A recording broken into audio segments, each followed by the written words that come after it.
Yuk jadi bagian dari dakwah kami. Dukung operasional dakwah dan sosial kami, raih pahala amal jariah yang terus mengalir sampai hari kiamat.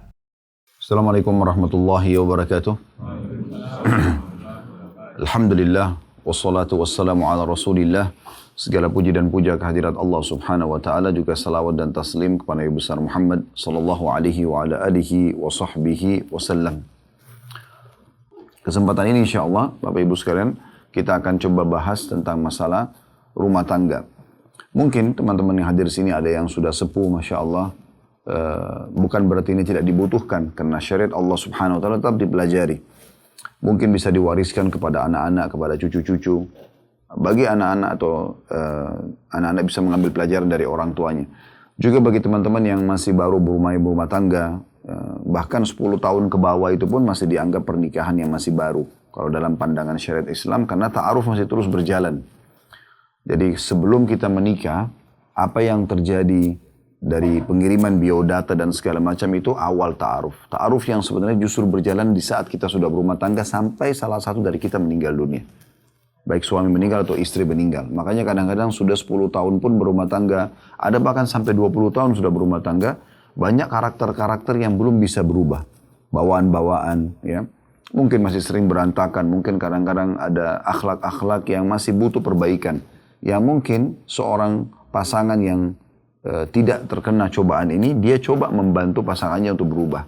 Dan ini berarti masa ta'aruf. Bahkan kadang-kadang ada dari makanan kesukaan, pakaian, ada keluarga, mungkin kerabat yang kita belum pernah ketemu sebelumnya. Setelah 10 tahun kita baru ketemu. Lalu misalnya si istri atau suami mengatakan kepada pasangannya, ini sepupu saya.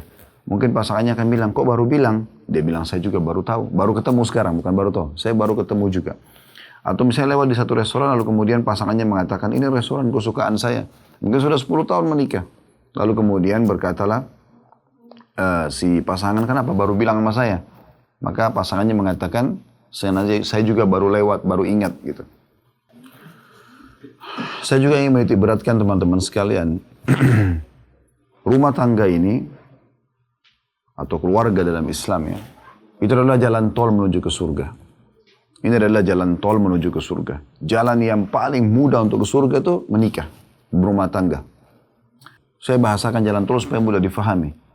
Tidak ada rintangan, tidak ada rambu-rambu lampu merah yang membuat kita berhenti misalnya. Mudah sekali dan cepat kita sampai ke tujuan kita. Memang sudah seperti itu. Makanya Nabi SAW menitik beratkan dalam sebuah hadits beliau, man tazawwaja faqad damina nisfa dinahu falyattaqillah fi nisfil baqi. Siapa yang sudah berumah tangga maka dia telah menyelamatkan setengah agamanya. Tinggal dia bertakwa kepada Allah di setengah yang tersisa. Di rumah tangga kita bisa mendapatkan banyak hal. Yang paling utama tujuan pernikahan adalah terselamatkannya syahwat, kebutuhan biologis kita. Ini nomor satu. Karena memang Allah subhanahu wa ta'ala menghiasi di diri laki-laki dan perempuan perasaan ini. Ya. Dan kalau Allah tidak beri ini, mungkin tidak ada populasi manusia. Kalau kami laki-laki tidak dibuat suka oleh perempuan, ibu-ibu perempuan tidak dibuat suka oleh laki-laki, kira-kira akan terjadi interaksi biologis nggak? Nggak mungkin. Tidak akan tertumpah sperma ke rahim, sperma tidak akan menyentuh sel telur, tidak akan ada populasi manusia. Tapi Allah menghiasi itu dalam Al-Quran. Allah gambarkan, Zuyina linnasi hubbus syahwati minan nisa. Allah telah menghiasi dalam diri laki-laki itu rasa suka, hub dan syahwat, rasa syahwat.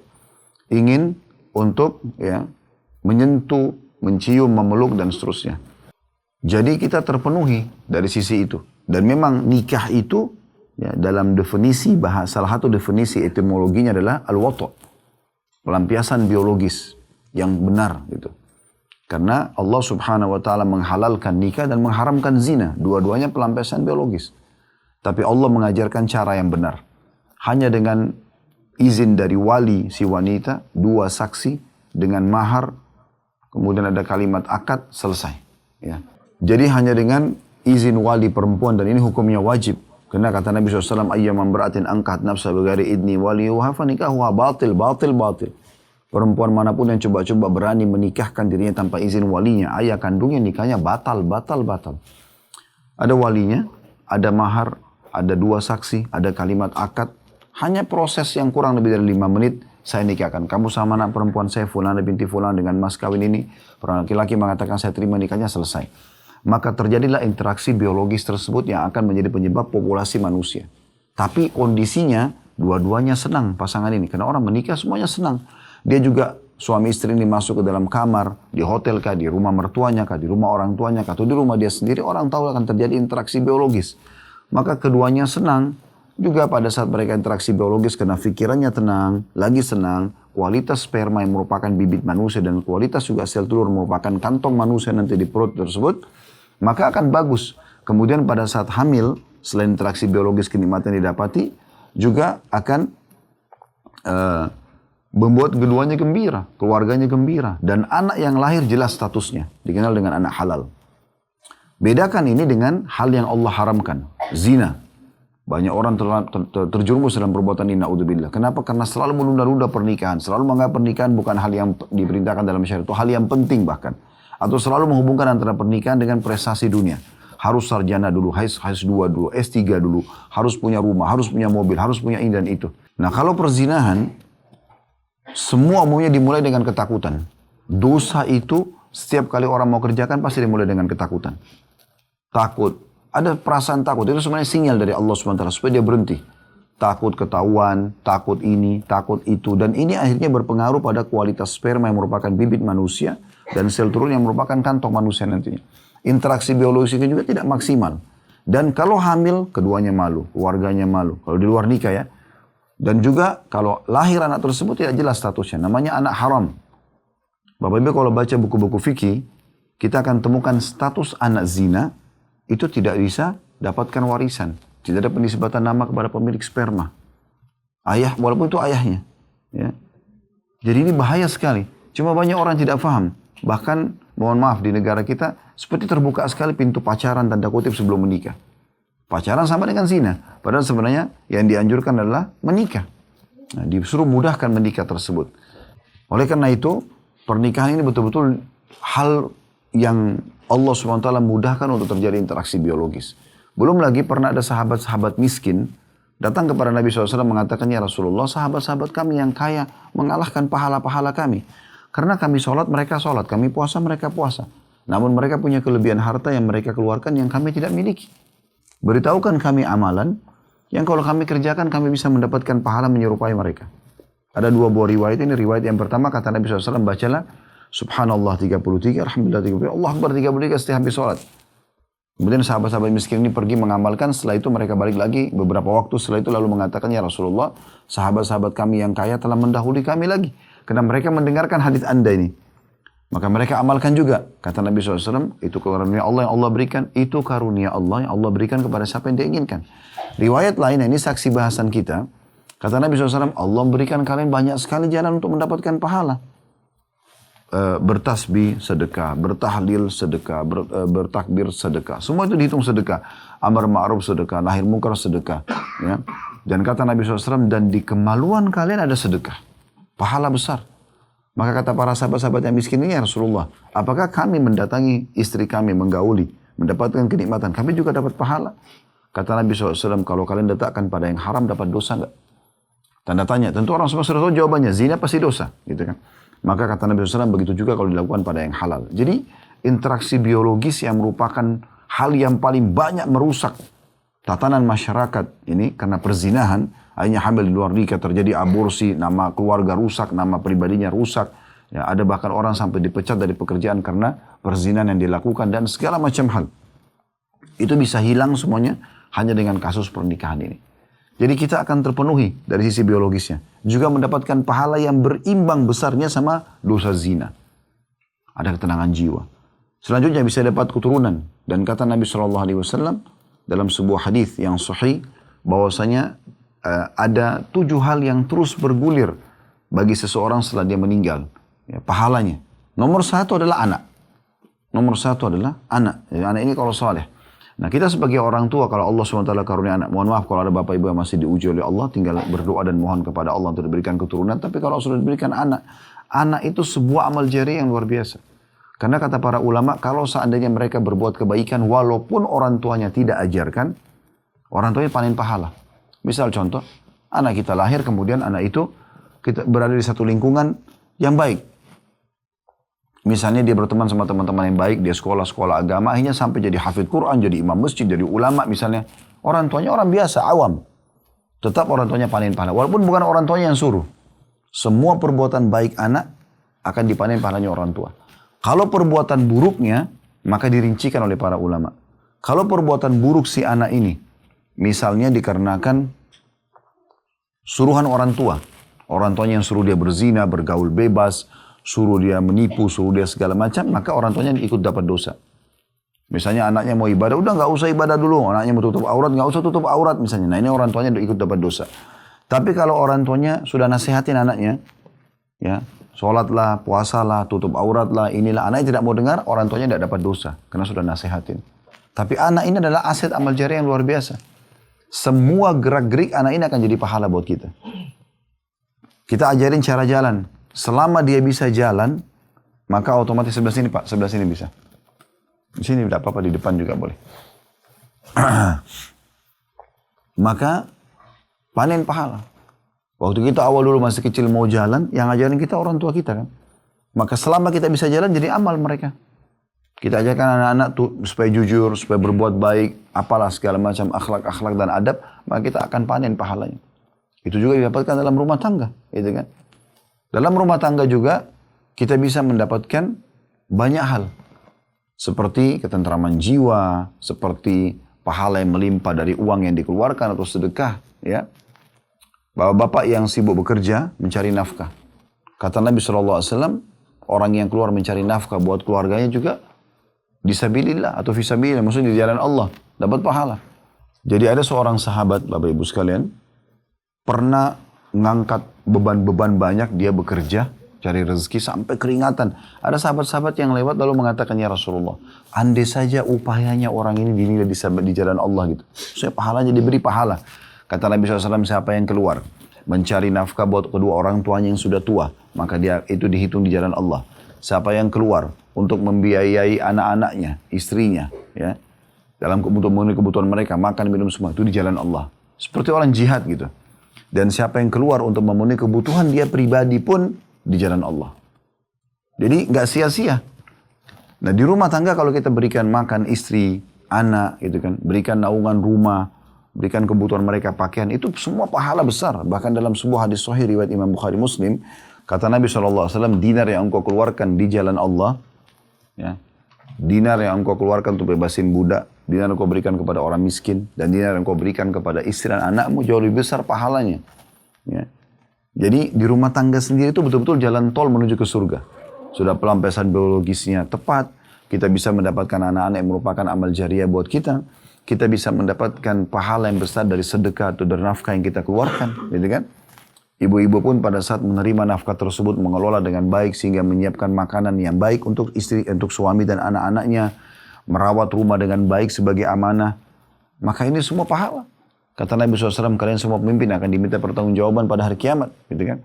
Seorang pemimpin negara akan diminta pertanggungjawaban terhadap masyarakatnya, seorang suami terhadap istri dan anaknya, seorang istri terhadap rumah dan anak-anak suaminya. Jadi saya ulangi lagi, kalau rumah tangga adalah jalan tol menuju ke surga, karena di rumah tangga kebutuhan biologis kita terpenuhi yang halal dan akhirnya mendapatkan pahala yang besar. Kemudian juga kita bisa mendapatkan, ya, anak-anak yang akan menjadi aset amal jariah buat kita. Kita juga mendapatkan pahala yang sangat besar dari harta yang kita keluarkan, ya, karena ini pahalanya sangat besar. Kemudian selanjutnya kita juga akan mendapatkan nama yang harum, ya, nama yang harum. Tidak ada orang yang berumah tangga kemudian namanya rusak, kecuali dia rusak sendiri, ya. Tapi misal contoh seorang wanita hamil dari suaminya. Dia jalan, orang semua tahu dia hamil, ditanya ibu hamil, dia dengan bangga mengatakan iya. Beda sekali dengan orang kalau dari hasil perzinahan. Maka dia hamil misalnya di luar nikah, tentu saja dia kalau jalan dia malu. Bahkan sering terjadi aborsi dan segala macam. Jadi banyak sekali sumber-sumber pahala yang bisa didapatkan dari masalah rumah tangga ini. Oleh karena itu saya mengajak teman-teman sekalian untuk mudahkan pernikahan ini. Mudahkan pernikahan karena inilah sumber pahala yang sangat besar. Di buku ini banyak sekali nasihat-nasihat yang disampaikan oleh Dr. Najlah Hafizahullah tentang masalah bagaimana seorang istri menjadi istri yang sukses dalam rumah tangga. Tentu ini buat nasihat para wanita dan juga untuk para laki-laki yang bisa memberikan masukan ke istrinya, ke ibunya, ke tantenya, ke saudarinya, ke anak-anak perempuannya. Karena memang ini bukan hal yang yang harus disembunyikan, bahkan ini harus terbuka. Ya. Dan teman-teman sekalian untuk belajar masalah rumah tangga tidak bisa kursus cepat. Ya. Kadang-kadang ada orang tua begitu, pada saat anaknya mau menikah didudukin, yang ayah nasihatin 1, 2, 3, 4, 5, sampai 10, 20, 300 poin misalnya, si ibunya juga begitu. Tapi mau anaknya semua faham masalah rumah tangga dalam sekejap, ini nggak mungkin. Seminggu, 2 minggu, sebulan pun tidak cukup. Harus dipelajari semua agama ini dari awal, lebih dini, sehingga kita betul-betul bisa mendapatkan hasil maksimal. Begitu juga dengan orang-orang yang sudah menjalankan rumah tangga, yang baru bergabung mungkin belum dengar. Tadi saya katakan, kalau ta'aruf dalam rumah tangga justru baru berjalan sekarang. Awal biodata yang kita kasih ke pasangan itu belum terjadi ta'aruf. Sekarang terjadi ta'aruf ini, sampai salah satu di antara kita meninggal dunia. Si suami meninggal atau istri meninggal, itu baru selesai ta'arufnya. Jadi biar 10 tahun, 20 tahun berjalan pun masih banyak karakter yang harus adaptasi, masih banyak hal-hal yang kita belum ketahui, masih banyak hal yang harus terus kita raih pahala dan saling mengejar pahala satu sama yang lain. Tapi Islam datang memandu dengan cara yang benar. Masing-masing menjalankan kewajibannya, gitu kan. Saya waktu nikah, saya bilang sama istri, saya sama kamu ini ibaratnya seperti 2 orang pegawai yang sedang bekerja di satu perusahaan namanya rumah tangga. Pemiliknya ini, ownernya adalah Allah subhanahu wa ta'ala. Saya kalau jalankan tugas dengan benar sebagai suami, saya akan dapat pahala. Nggak akan dapat gajinya nanti. Begitu juga kamu kalau jalankan tugas yang baik akan dapat. Seperti itu. Jadi saling menjalankan tugas satu sama yang lain. Dan kita jangan bebankan pasangan di luar daripada tugas dia. Tugas dia apa? Itu kita ingatkan gitu. Tugasnya suami itu harus memberikan nafkah, memberikan perlindungan, memberikan pendidikan, ya. Kemudian memenuhi kebutuhan nafkah dan seterusnya, kebutuhan dasar lah, rumah, tempat tinggal semampu dia, dan si istri bagaimana melayani dengan baik suaminya. Dan itu tentu banyak dalil-dalil yang harus dibahas dalam masalah ini, tidak bisa kita simpulkan semua gitu ya pada kesempatan ini. Karena kita sedang membedah sebuah buku, maka kita akan bahas subjudul yang akan kami bahas yang berlanjut setiap hari Kamis ya. Tapi ini kurang lebih kronologis bahasan tentang masalah rumah tangga itu. Nanti tentu Bapak Ibu punya kesempatan untuk bertanya, kalau ada yang mau bertanya berhubungan dengan masalah ini. Tapi teman-teman sekalian, 2 hal yang saya titik beratkan dalam pembukaan kita, yaitu mudahkan rumah tangga dan pernikahan itu, dan banyaklah maksimal mengejar pahala dari rumah tangga dengan saling mengejar pahala satu sama yang lain. Akan indah sekali rumah tangga itu kalau suami sibuk mencari pahala dari istrinya. Bagaimana dia melindunginya, bagaimana dia mendidiknya, bagaimana dia menyayangi, bagaimana dia memenuhi kebutuhan, dan begitu juga seorang istri. Akan sangat bahagia pada saat dia sibuk mencari bagaimana pelayanan yang terbaik buat suaminya, petaatan, menjalankan syariat Allah SWT pada dirinya, maka itu akan menjadi rumah tangga yang maksimal. Dan ini yang disebutkan dalam Al-Quran surah Ar-Rum akan menjadi mawaddah warahmah, penuh dengan kasih sayang dan juga cinta di situ. Baik teman-teman sekalian, dari sub bahasan buku ini, ya, Kamis yang lalu, kami sempat membahas tentang masalah bagaimana latihan nabawiyah bagi seorang istri dalam melayani suaminya, gitu kan. Hal-hal yang saya disimpulkan pada saat itu adalah itu, beliau mengatakan, seringlah seorang istri, dan ini juga terjadi pada suami, pada saat ngobrol, maka itu menatap wajah pasangan, karena ini pengaruhnya beda, ya, efeknya beda. Menatap mata, melihat wajah, jangan si istri ngomong menghadap tembok, suami juga ngomong menghadap tembok. Ya, dan ini karena dianggap, oh kan sudah lama menikah, nggak perlu, nggak. Ya, Nabi SAW memberikan contoh-contoh yang sangat baik di sini. Bagaimana beliau sangat peduli, hampir setiap saat pada saat ketemu dengan pasangan itu selalu saja ya berusaha untuk memberikan yang terbaik. Ini anjurannya. Jadi salah satu hal yang mendasar harus dilihat dalam latihan nabawiyah dalam rumah tangga adalah seringnya melihat wajah pasangan, ya kan? Karena banyak orang tidak melihat wajah pasangannya. Saya pernah mengadakan pelatihan manajemen rumah tangga Islam waktu itu di Puncak 3 hari, Jumat sampai Ahad. Jadi salah satu pelatihan kita itu selain menyebutkan tentang hak dan kewajiban dan bagaimana membangun rumah tangga itu, ternyata saya minta pengurus masjid, pengurus hotel untuk menghadap satu ballroom yang besar. Kita buatin ada meja-meja, di situ ada minuman 1 gelas, ada tulisan dan ada beberapa meja, dan di situ ada tulisan sudah kami tulis yang harus si suami ucapkan pada istri, si ucapkan pada suami. Rata-rata yang ikut ini sudah 10 tahun berumah tangga. Ada 15 tahun, ada 20 tahun sudah berumah tangga gitu. Mungkin kalau tidak salah itu yang ikut ada sekitar 100 sampai 120 keluarga, ingat saya. Dan pada saat itu di antara kata-kata yang saya tulis adalah, coba lihat ke wajah pasangan, tatap matanya dan ucapkan. Kalau bersyukur kepada Allah sudah menikah dengan pasangan ini. Pernah nggak kita ucapkan itu secara khusus ke pasangan kita gitu? Sambil lihat matanya, Alhamdulillah Allah telah pilihkan kamu menjadi pasangan saya. Atau bahasa apalah yang mungkin lebih santun daripada itu. Sambil melihat, pernah nggak mengatakan jazakallahu khair atau jazakillahu khair? Pernah nggak kemudian menyatakan mohon maaf kalau memang ada kekurangan selama ini dan mohon bantu pasangan untuk membantu? Ternyata semua itu hampir semuanya 95% ungkapin setelah itu mengatakan, Ustaz, saya tidak pernah terfikir sebelumnya. Karena dianggap rumah tangga itu biasa saja jalan mengalir seperti biasa. Dan banyak waktu-waktu yang tersia-siakan sehingga tidak maksimal gitu kan. Sementara Nabi SAW mengatakan 3 hal yang tidak masuk dalam hal sia-sia. Maksudnya ada pahalanya. Tidak dianggap buang-buang waktu. Di antaranya adalah cengkerama dan cumbuannya dan banyaknya waktu terlonggar antara suami istri. Walaupun begadang semalam suntuk gak dianggap itu adalah hal yang sia-sia. Ini banyak luput dari orang. Kemudian juga anjuran beliau adalah cermatilah pandangan ke arahnya agar kehangatan cinta itu menembus ke hati. Ini semua dibangkitkan dalam rumah tangga. Jadi jangan merasa risih. Ya. Kemudian beliau anjurkan agar masalah memegang tangan pasangan. Walaupun ini bukan perlu diekspos ya kan. Tapi mungkin sering bersama. Ada kadang-kadang suami jalan di depan, istrinya di belakang. Gitu kan. Ada juga yang mungkin istri terbalik, istrinya di depan, suaminya. Ada kadang-kadang ribut aja terus. Gitu kan. Saya pernah masuk di Informa di Jakarta. Pas mau bayar di kasir ada suami istri ribut gara-gara beli barang gitu. Si suami gak mau beli, istrinya mau beli. Suaminya ngoceh-ngoceh dan ini orang dengar semua lagi antri gitu kan. Untuk apa dibeli lagi? Ini kan di rumah masih ada. Ibunya gak mau tahu, pokoknya harus beli. Suaminya keluarin kartu ATM sambil marah-marah gitu.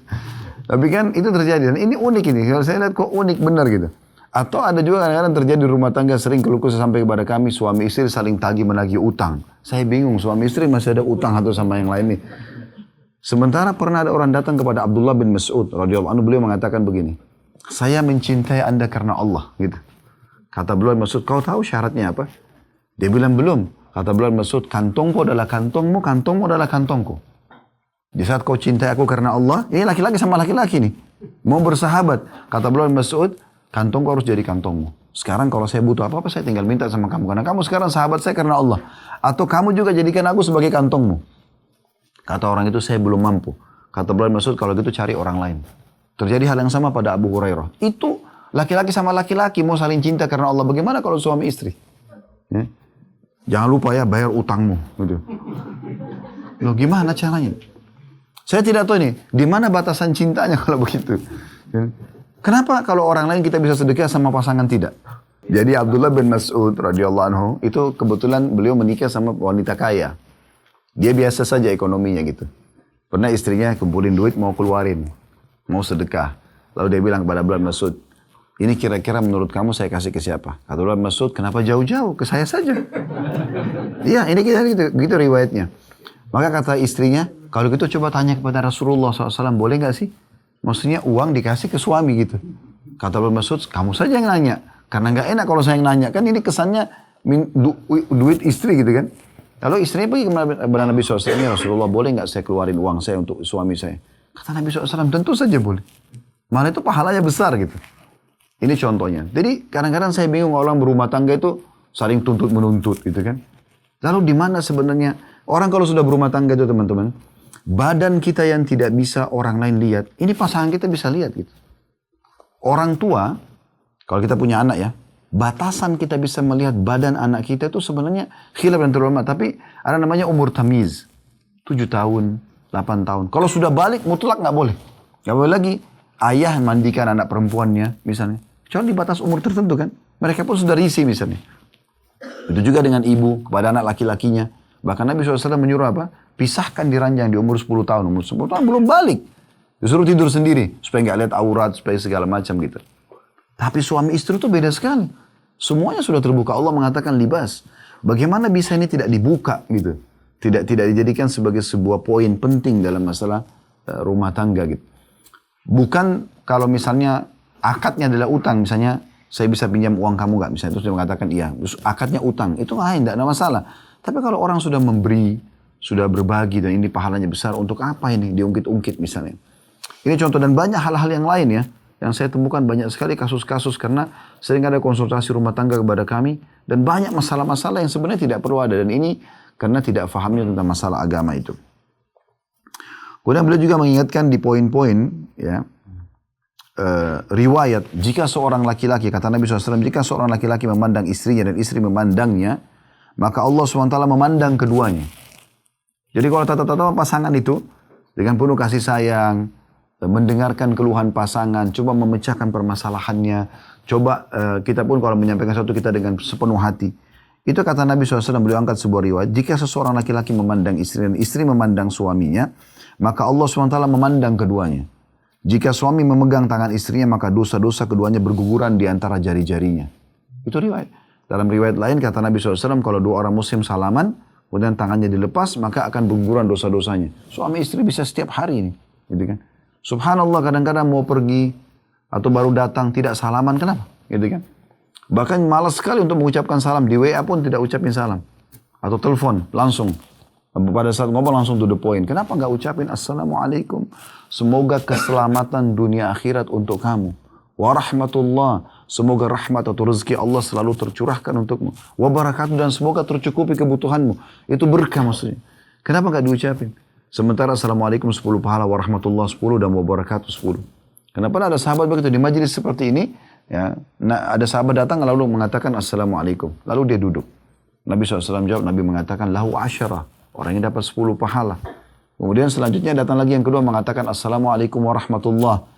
Dia tambah warahmatullah. Dia duduk. Nabi SAW jawab. Nabi mengatakan lahu ishrun. Orangnya dapat 20 pahala. Datang orang ketiga mengucapkan lengkap. Assalamualaikum warahmatullahi wabarakatuh. Setelah dia ucapkan lengkap begitu, dia duduk. Nabi SAW mengatakan lahu salatun. Orang ini dapat 30 pahala. Apa susahnya pada saat ucapin salam ke pasangan?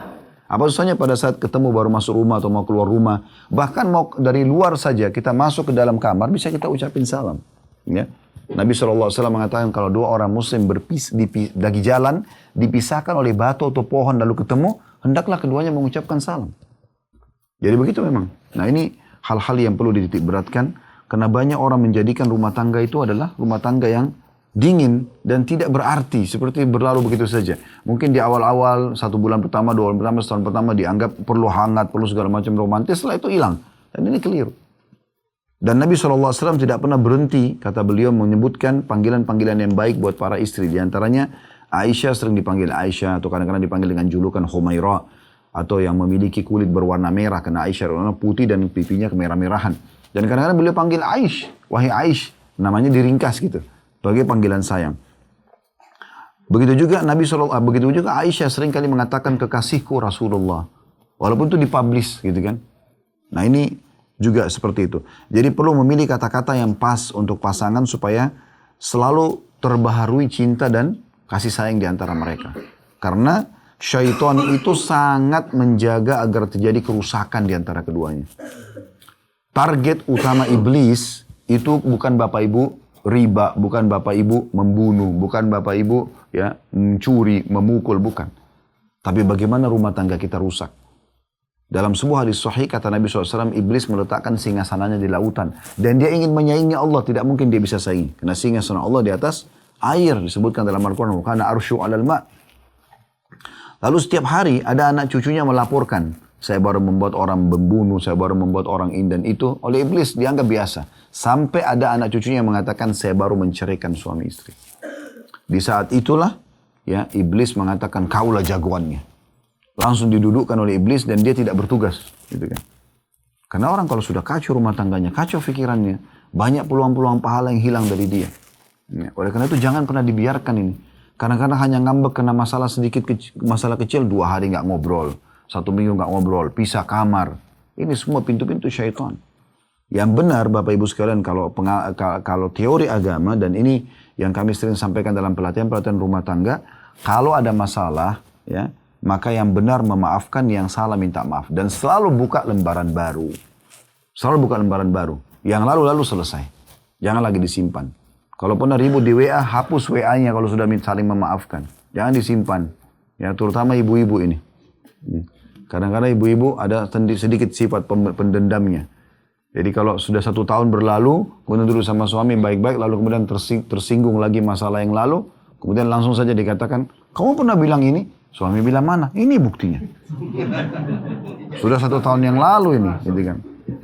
Makanya ini tidak boleh dibuka. Semua yang bisa memicu rusak rumah tangga ribut, hapus semuanya. Nggak boleh ada lagi. Buka lembaran baru.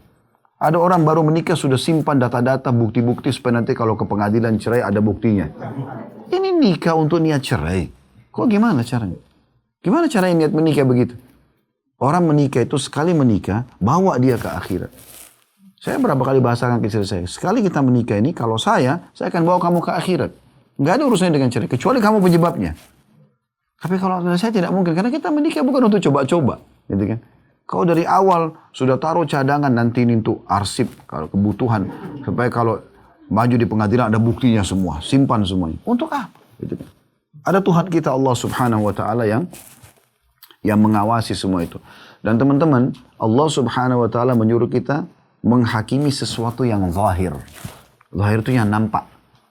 Nampak depan mata kita kebenaran, dukung. Nampak depan mata kita kemungkaran, larang. Tidak nampak, jangan dikorek-korek. Allah tidak ciptakan kita laki-laki dan tidak ciptakan perempuan untuk menjadi pengawas bagi pasangannya. Tidak perlu. Tidak usah ambil tugasnya malaikat. Ya. Ada malaikat di kanan, catat amal baik, ada malaikat sebelah kiri, catat amal buruk. Udah biarin mereka yang bertugas, tidak tidur, nggak digaji, semuanya tercatat. Ngapain kita yang sibuk? Ya. Jadi nggak perlu teman-teman pasangan pulang, masuk ke rumah, atau pas ketemu, begitu masuk kamar mandi, ambil handphonenya. Cek, WA ke siapa saja nih. Untuk apa? Untuk apa ini? Habisin waktu. Lebih berzikir, berdoa, gitu kan. Kalau tidak nampak kemungkaran depan mata, jangan diurus. Gak usah diurus. Habisin waktu untuk apa? Banyak rumah tangga kacau gara-gara ini. Karena sibuk dengan itu. Tidak perlu. Dia punya Tuhan, kita juga punya Tuhan. Teman-teman saya kasih gambaran. Kalau seandainya ada kucing lewat, terus antum tendang, iseng. Tendang. Kenapa? Kucing gak bisa melawan. Dia pergi. Ingat, Tuhan kita sama kucing itu sama. Allah itu maha adil. Satu waktu kita lagi jalan pakai sepatu bagus, keseleo. Kenapa? Hukuman karena tendang kucing itu. Ada Tuhan, ada Allah SWT. Mana tauhid kita kepada Allah? Allah akan mengawasi semuanya. Bukan tugas kita. Jadi jangan habisin waktu pada hal-hal yang tidak ada gunanya. Dan membuka pintu-pintu syaitan akhirnya membuat kekacauan dalam rumah tangga. Makanya dalam Islam itu dilarang sekali. Perempuan kalau ngambek sama suaminya nggak boleh pindah kamar. Kecuali suaminya mendatangkan mudarat secara fisik.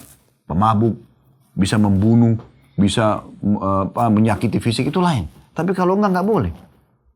Nabi SAW mengatakan, mau nggak saya tunjukkan wanita ahli surga? Kepada para sahabat. Wanita yang penuh dengan kasih sayang, penuh dengan cinta, penuh dengan perhatian. Dan kalau dia disakiti atau dia menyakiti, dia akan datang memegang tangan suaminya. Sambil mengatakan, saya tidak bisa pejamkan mata sampai kau ridho kepadaku. Ya. Jadi dia memang cari itu, bukan dia malah pindah kamar, bukan sedikit ngambek, lupa suaminya bawa bunga, lupa beliin pesanannya langsung ngambek pindah kamar, gitu kan. Ini nggak benar. Begitu juga laki-laki, ada hukum hajar namanya. Hajar ya, bukan hajar. Ya. Hajar pakai Hajar itu boikot. Kapan wanita diboikot? Kata Allah SWT, kalau mereka buat nusyul, pembangkangan. Disuruh sholat nggak mau, tutup aurat nggak mau, disuruh layani suami nggak mau. Nggak ada uzurnya. Maka dihajar itu diboikot. Pertama dinasihatin. Kalau tidak mau baru boleh dihajar diranjang, tidak digauli gitu. Ya, kemudian baru kalau tidak mau boleh dipukul, tapi pukulan tidak boleh berbekas. Kata sebagian ulama dengan kayu siwak, diingatkan, selalu membangkang. Terjadi perselingkuhan yang naudzubillah segala macam pelanggaran mengacaukan rumah tangga. Itu diingatkan. Itu tidak boleh main di box mukanya, ditendang segala macam. Ada yang datang itu hari keluh kesah sama kami, mukanya memar-memar. Ini kenapa nggak beli ring sekalian berantem aja gitu. Aneh benar rumah tangga seperti ini. Tapi itu terjadi. Nah, kalau laki-laki pun, itu kata Nabi SAW, dan jangan kalian menghajar istri kecuali di rumah. Nggak boleh ngambek tinggalkan rumah, nggak boleh. Padahal suami itu pemimpin rumah tangga. Dia bisa punya hak, tapi tidak boleh tinggalkan rumah. Dia hajar, pisah ranjang, iya. Tapi istri sama sekali nggak boleh dibiarkan. Bahkan kalau ada istri yang diceraikan sama suaminya, dikatakan cerai misalnya, di masa iddah 3 kali masa haid tidak boleh tinggalkan rumah suaminya, karena masih status istri itu, walaupun sudah tolak 1 selama 3 kali masa suci. Ya, kalau dia bersalah dia coba perbaikin pada saat itu. Begitu luar biasanya Islam menjaga rumah tangga itu. Tapi banyak orang subhanallah tidak paham masalah-masalah seperti ini. Kemudian juga yang tidak kalah penting adalah beliau mengatakan berdialog yang baik, yang santun kalau ada masalah. Jangan egoisme. Juga jangan lupa banyak doa untuk pasangan. Selalu ucapkan doa-doa yang baik. Ya. Bagaimana doa-doa itu selalu diucapkan supaya Allah berikan kesehatan pasangan, diberikan tuntunan, diberikan perlindungan. Suami doakan istri doakan suami selalu. Dan yang paling masyhur doa adalah Al-Quran mengatakan Rabbana hablana min azwajina wa dhurriyyatina qurrata a'yun waj'alna lil muttaqina imama. Ya Allah, jadikan pasangan-pasangan kami, anak-anak kami semuanya penyejuk mata kami, ya. Dan jadikanlah kami pemimpin orang-orang beriman. Itu Allah ajarkan dalam Al-Quran. Supaya selalu saja kita selalu bahagia, tentram, dan seterusnya pada saat bertemu dengan pasangan. Nah, ini perlu digarisbawahi. Sekali lagi, ini adalah upaya syaitan. Yang paling tarik utama adalah ribut dalam rumah tangga. Maka harus hati-hati. Kemudian beliau tekankan juga belajar seni-seni bahasa. Bahasa tubuh, bahasa lisan. Ya. Apa yang dijual oleh perempuan, na'udzubillah tanda kutip, pelacur di luar sana, harusnya dimiliki oleh setiap istri. Nggak boleh kaku. Perempuan-perempuan yang tidak benar itu, mereka menjual itu. Menjual bajunya yang seksi, menjual badannya yang wangi, menjual rambutnya yang indah, menjual tutur katanya yang baik, godaannya. Itu kan semua yang dijual sama mereka. Padahal itu haram, zina, nggak boleh. Maka setiap istri harus bisa melakukan ini. Begitu juga dengan laki-laki. Apa yang membuat perempuan banyak tertarik, maka dia juga melakukannya apa yang semampu dia gitu. Nah, ini semua bagian hal yang harus diperhatikan. Kata beliau di sini, bahkan seringkali bahasa mata, bahasa tubuh, itu mampu menyihir hati. Sehingga selalu saja membuat hati terpaut dengan pasangan yang Allah halalkan ini. Ya.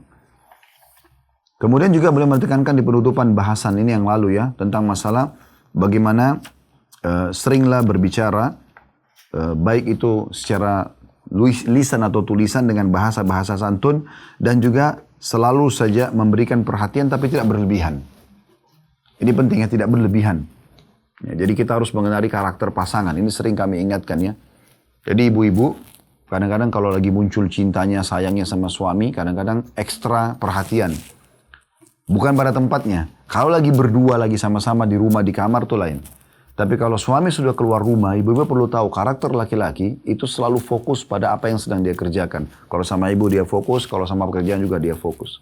Kadang-kadang istri, dia ingin memberikan perhatian ekstra. Pas suami baru keluar, telepon. Ya kan?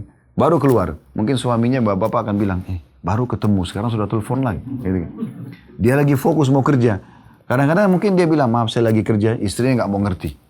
Oh, berarti lebih dahulukan kerjaan daripada saya. Ini kena dominan perasaan. Ini bukan pada tempatnya, mengganggu hubungan nantinya. Berikan kesempatan, lowong waktu dia untuk bisa bekerja. Dan serahkan kepada Tuhannya. Tidak usah terlalu ikut was-was. Siapa yang hidup dengan kondisi was-was, nanti pasangan saya selingkuh, nanti pasangan saya begini. Allah akan berikan dia seperti itu, sesuai dengan prasangkanya. Jadi tidak usah prasangka begitu, sangka baik aja. Ada Tuhannya, Allah yang mengurus dia. Dia buat benar, Allah berikan pahala. Dia buat salah, Allah akan hukum. Bukan kita, bukan tugas kita itu. Jangan habiskan waktu itu. Jangan ambil tugasnya malaikat. Begitu juga suami. Sibuk, curiga sama istrinya. Ini di rumah ngapain? Selingkuh nggak ya? Ini enggak ini. Nggak bisa kerja, nggak bisa fokus. Kenapa? Ada Tuhannya. Oleh karena itu dari awal sudah disuruh cari pasangan yang baik, yang soleh dan solehah. Kata Nabi SAW kepada para laki-laki, tungkahul mar'atu li arba'ah. Perempuan umumnya dinikahi karena 4 hal. Li jamaliha karena kecantikannya, wali hasabiha karena keturunannya, wali maliha karena hartanya, wali diniha dan karena agamanya. Ini umumnya orang nikah karena ini. Ada yang nikah karena kecantikan saja, ada karena jalur keturunannya, ada yang karena hartanya, karena orang kaya, ada juga karena agamanya. Lalu kata Nabi apa? Fadhfar bidzatid din taribat yadak.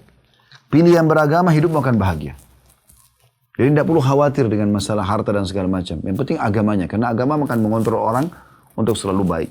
Itu wasiat untuk para laki-laki akan menikahi wanita yang beragama. Supaya terjaga, tidak perlu khawatir. Begitu juga sebaliknya wanita. Kata Nabi SAW, "Idza ja'akum man tardawna dinahu wa khuluquhu fazawwijuh."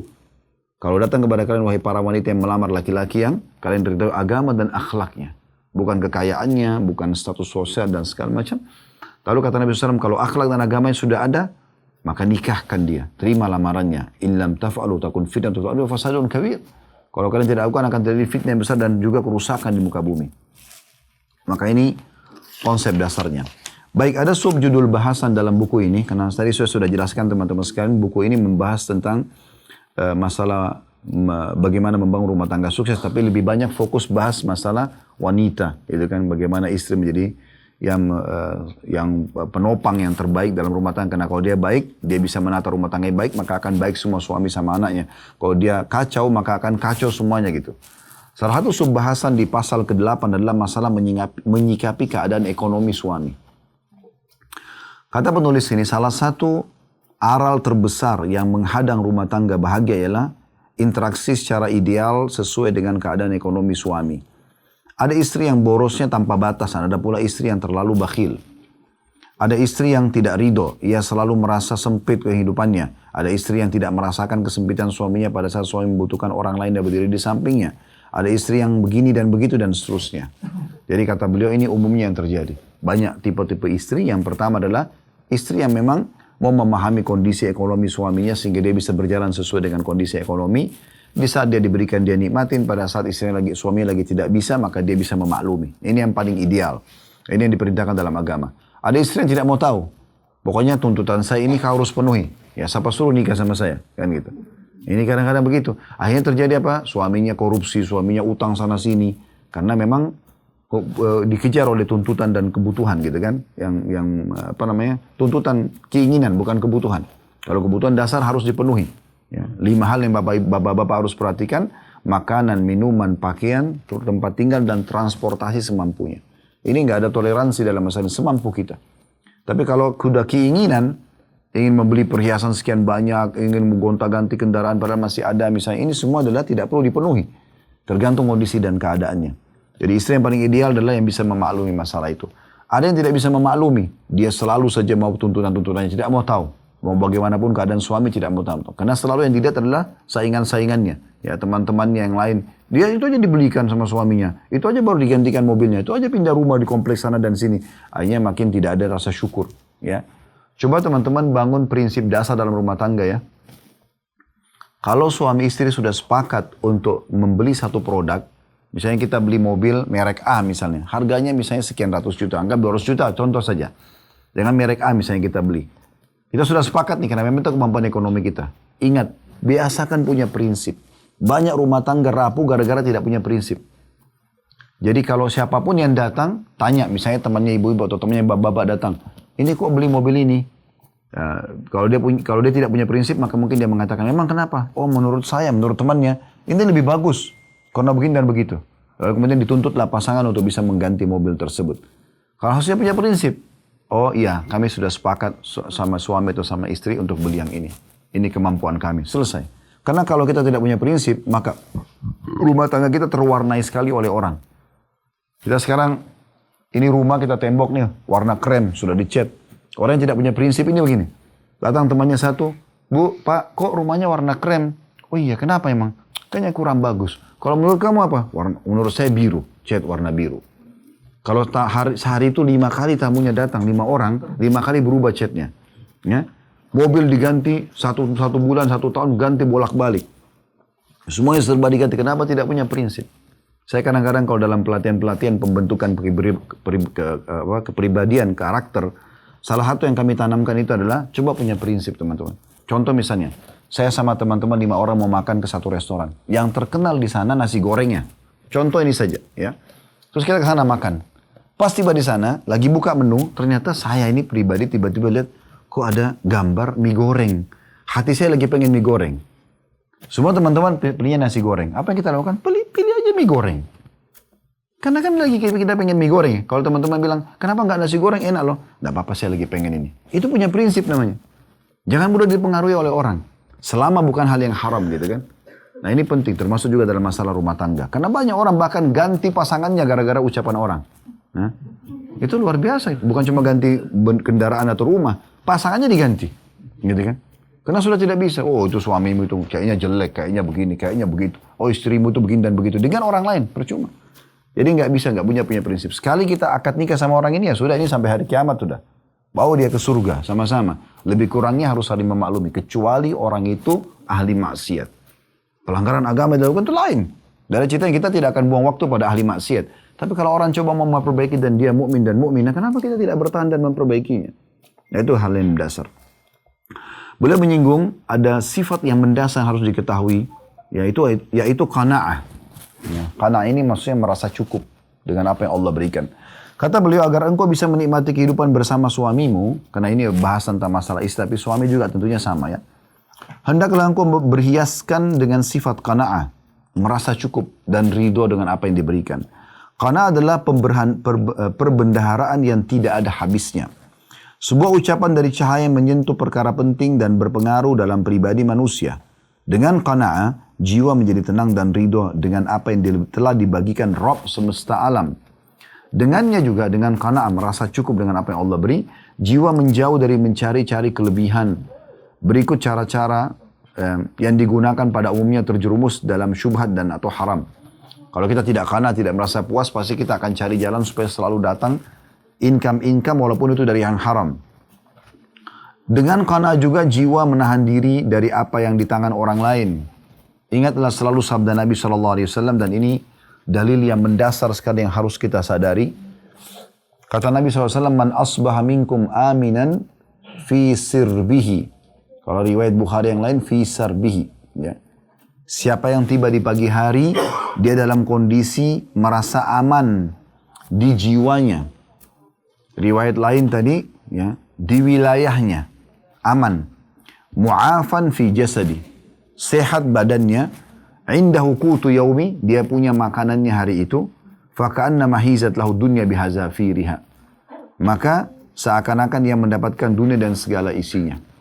Dunia dan segala isinya.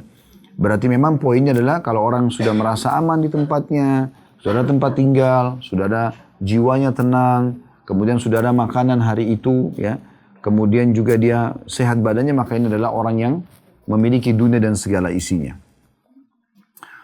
Kemudian juga Nabi Muhammad SAW ya, berdoa untuk diri beliau, Allah maj'al rizqa ali Muhammadin quta.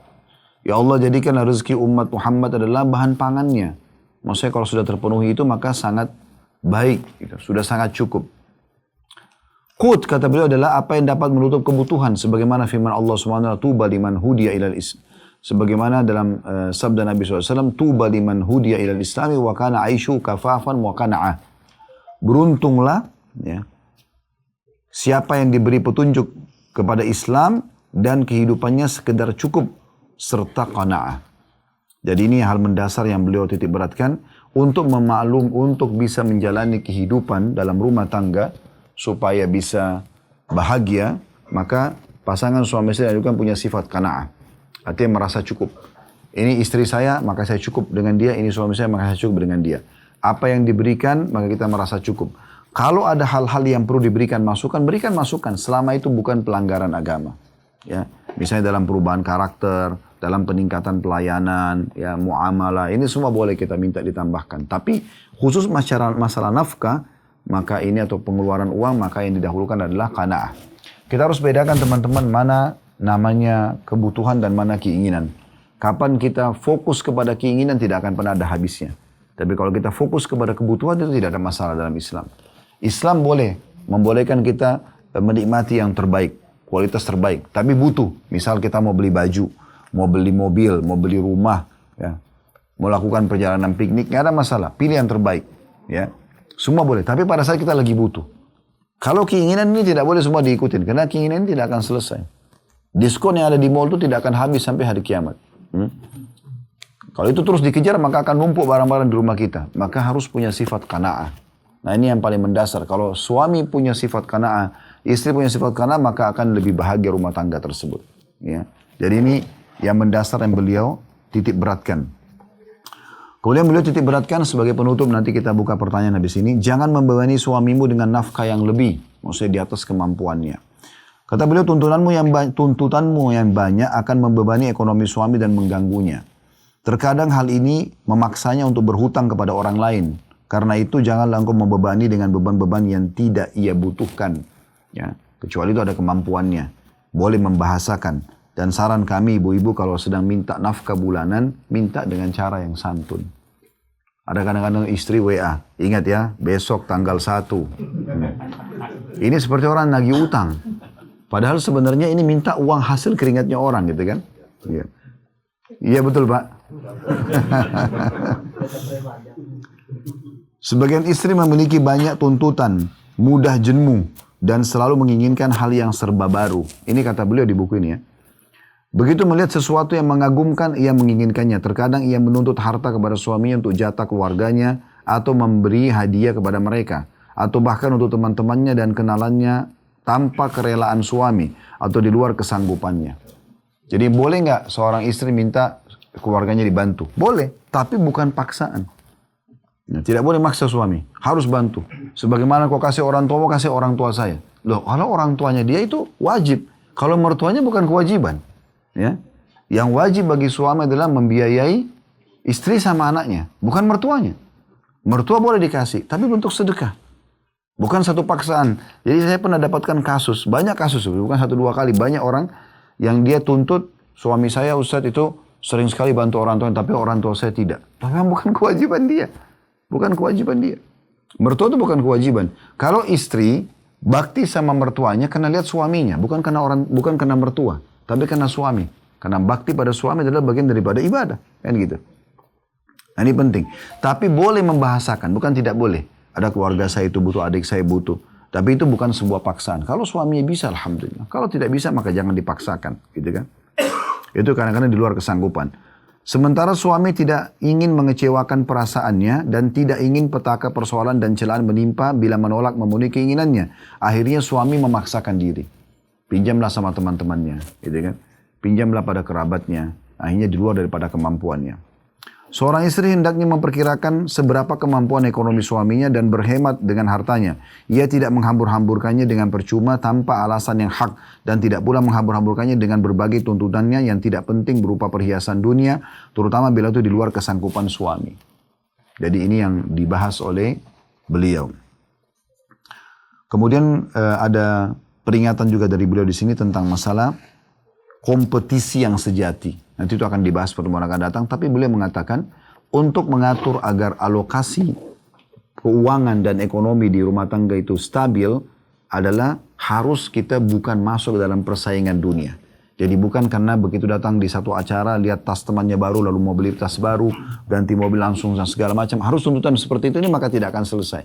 Tapi persaingan yang sebenarnya adalah bagaimana seseorang bersaing dari sisi ilmu dan iman juga amal soleh. Nah itu akan dibahas insya Allah pertemuan akan datang nanti.